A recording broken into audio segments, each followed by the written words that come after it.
Tomatoes and cucumbers are some of the hungriest plants in the garden. They grow very fast, produce a lot of leaves, flowers, and fruits, and because of that, they constantly pull nutrients from the soil.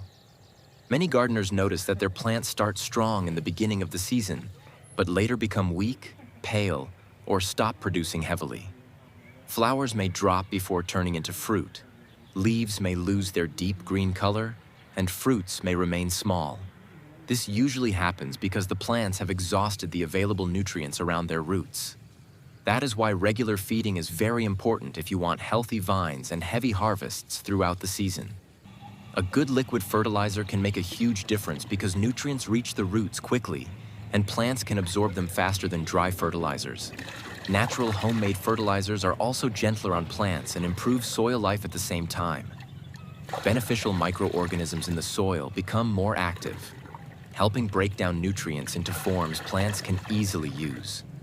Healthy soil biology often leads to stronger roots, greener foliage, better flowering, and improved fruit production.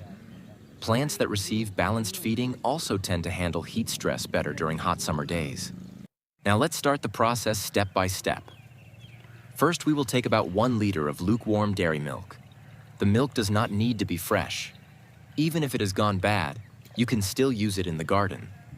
Milk contains calcium, proteins, amino acids, and natural sugars that are very useful for plants and soil microbes.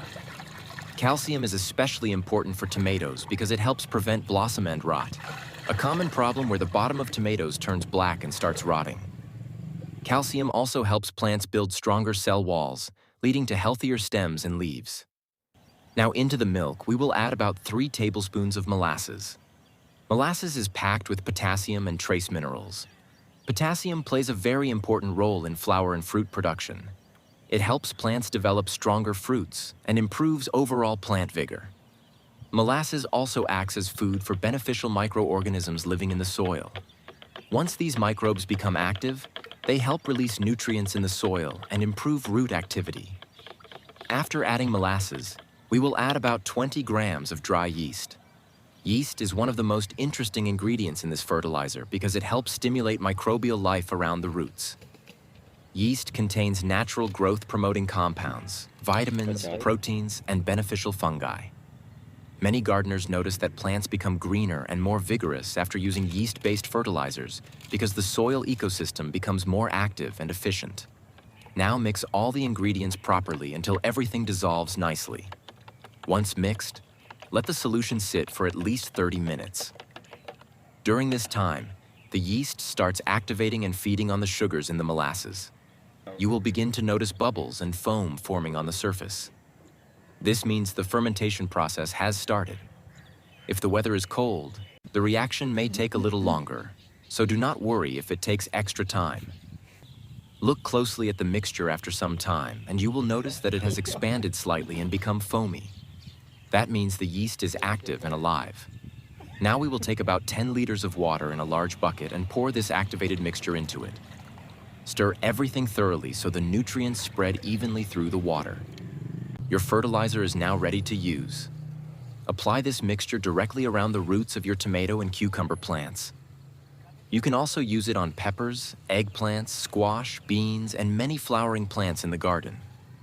Since this is a liquid fertilizer, nutrients can move quickly into the soil and reach the roots faster compared to dry fertilizers.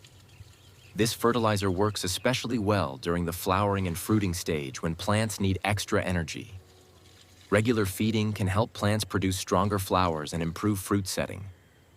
Many gardeners also notice faster growth, greener leaves, and healthier vines after using natural liquid feeds like this. One important thing to remember is that this fertilizer should be used immediately after preparation. Do not store it for long periods because the yeast stays active only for a limited time. Freshly prepared solution gives the best results. You can use this fertilizer once every 10 to 15 days during the growing season.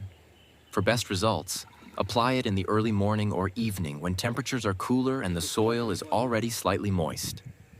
Simple homemade fertilizers like this are a great way to recycle kitchen ingredients while giving plants the nutrients and microbial support they need.